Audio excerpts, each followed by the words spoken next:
Selanjutnya yaitu adalah altimeter.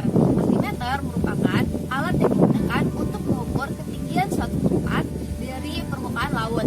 Nah, alat ini biasa digunakan dalam navigasi penerbangan, pendakian, atau kegiatan yang berhubungan dengan ketinggian. Bagian dari altimeter itu sendiri adalah yang pertama ada badan altimeter. Nah, selanjutnya itu ada skala luar yang menunjukkan ketinggian dalam satuan mdpl dan skala dalam yang menunjukkan tekanan. Cara menggunakannya itu adalah pertama, altimeter harus dinetralkan terlebih dahulu, yaitu dibawa ke tempat dengan ketinggian yang rendah seperti pantai. Setelah dinetralkan, kita pergi ke tempat yang ingin diukur ketinggiannya. Contohnya itu di gunung misalnya. Nah, setelah itu biarkan altimeter mengukur ketinggiannya sendiri dan dengan melihat jarum altimeter menunjukkannya kemana gitu. Dengan satuannya itu mdpl. Setelah itu kita lihat juga tekanan di daerah tersebut. Lalu ada refraktometer. Refraktometer merupakan alat yang digunakan untuk mengukur kadar atau konsentrasi suatu benda terlarut. Nah, prinsip kerja alat ini menggunakan prinsip pembiasan cahaya ketika melalui suatu larutan. Cara penggunaannya itu, pertama-tama kita mengambil suatu sampel dari larutan yang ingin diuji kadar konsentrasinya. Biasanya kita menggunakan uji kadar garam. Nah, selanjutnya sampel itu diteteskan ke bagian biru atau prisma refraktor secukupnya, kemudian ditutup menggunakan kaca. Selanjutnya atur skalanya dan kita lihat atau amati kadarnya, konsentrasinya itu melalui lensa yang ada pada refraktor tersebut. Selanjutnya adalah kompas bidik. Kompas merupakan alat navigasi yang digunakan untuk menentukan arah mata angin menggunakan medan magnetis bumi. Cara menggunakan kompas bidik yaitu, pertama, kompas itu dipegang rata-rata air atau seperti kita akan membidik. Selanjutnya, arahkan visir pada objek yang ingin dibidik dan sejajarkan antara celah pembidik dengan garis penunjuk berwarna kuning. Kemudian, tunggu jarum pembidik pada dial sejajar atau tidak bergerak yang menunjukkan ke arah utara dan selatan. Selanjutnya adalah sejajarkan celah pembidik pada kaca pembesar dengan visir atau objek yang ingin dibidik.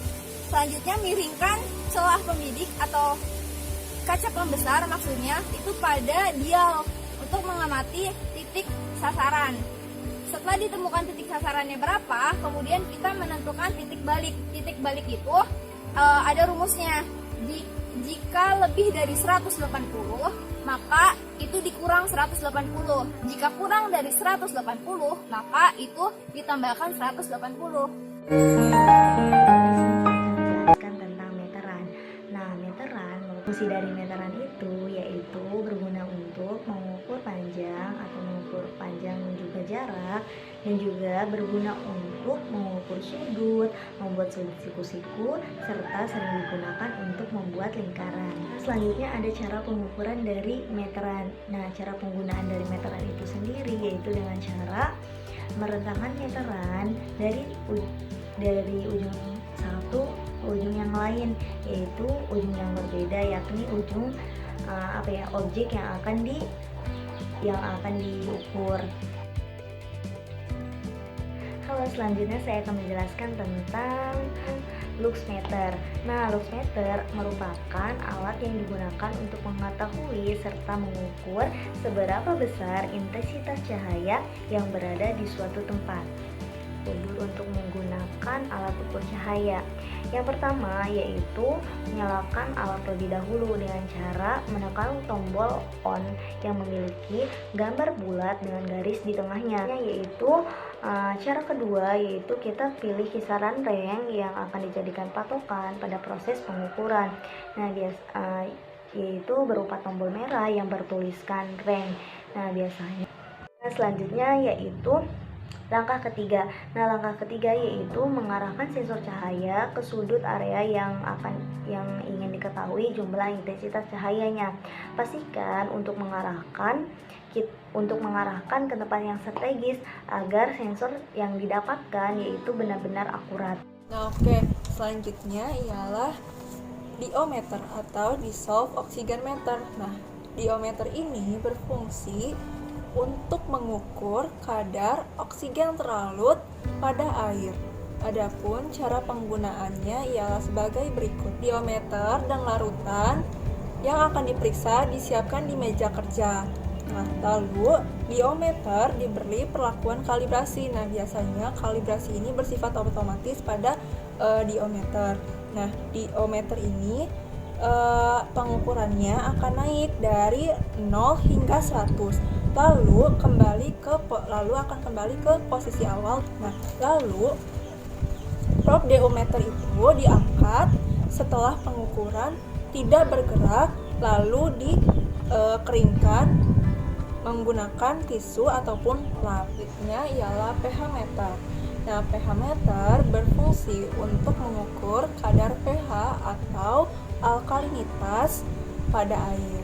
Cara penggunaan pH meter sendiri ialah menyiapkan sampel air yang akan diteliti atau diukur pH-nya. Nah, yang kedua, tombol on pada pH meter dinyalakan. Yang ketiga, pH meter yang dimasukkan ke wadah berisi air yang akan diukur pH-nya. Setelah itu, ketika pH meter dicelupkan ke dalam wadah air yang akan diukur, maka skala angkanya akan bergerak secara acak. Nah, tunggu hingga angka tersebut berhenti dan tidak berubah-ubah. Anemometer. Nah, anemometer berfungsi untuk mengukur kecepatan angin, cuaca, dan tekanan angin. Nah, adapun cara penggunaannya, yang pertama, arahkan anemometer ke arah datangnya angin. Tegakkan secara vertikal agar kecepatan angin dapat terukur oleh anemometer. Nah, yang kedua, tekan tombol on atau off pada anemometer. Nah, yang ketiga, mode pengukuran yang diperlukan akan tampil pada layar anemometer ketika tombol on atau off telah dinyalakan.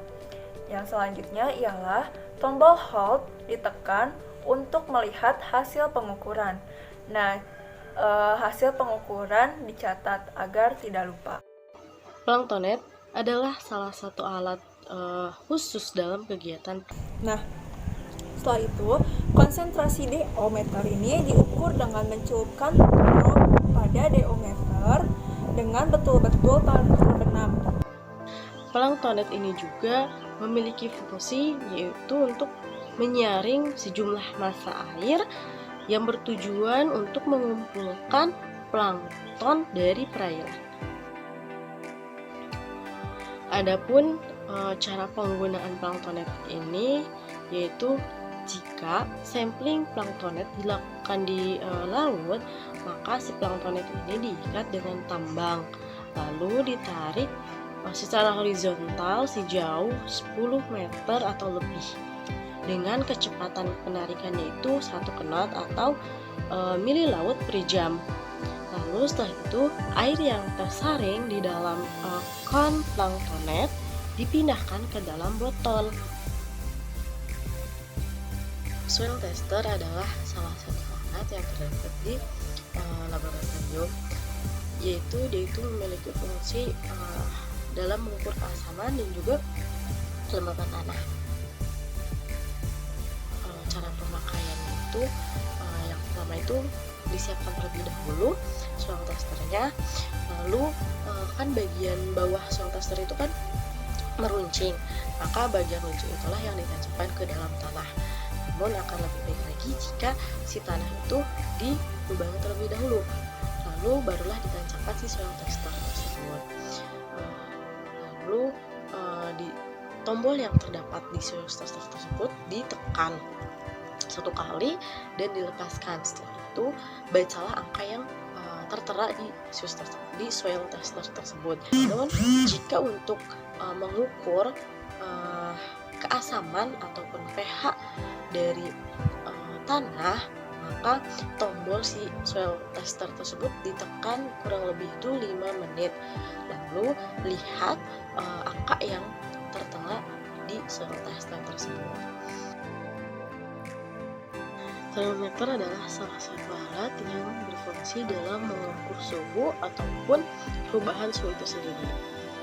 Adapun cara penggunaan termometer itu, yaitu yang pertama kali harus kita lakukan adalah memastikan bahwa termometer yang akan kita gunakan itu benar-benar bersih, baik, dan juga normal, karena hal tersebut dapat menentukan hasil akhir dari suhu yang kita dapatkan. Jika diperlukan, gunakan tiap penyangga, bisa seperti contohnya tuh statif penyangga untuk membantu dalam menyangga termometer. Jika yang diukur adalah suhu dari suatu zat cairan, maka termometer tersebut dimasukkan ke dalam cairan tersebut, kurang lebih di tengah-tengah cairannya saja, karena untuk memastikan bahwa suhu yang didapat itu adalah suhu dari zat cairan tersebut.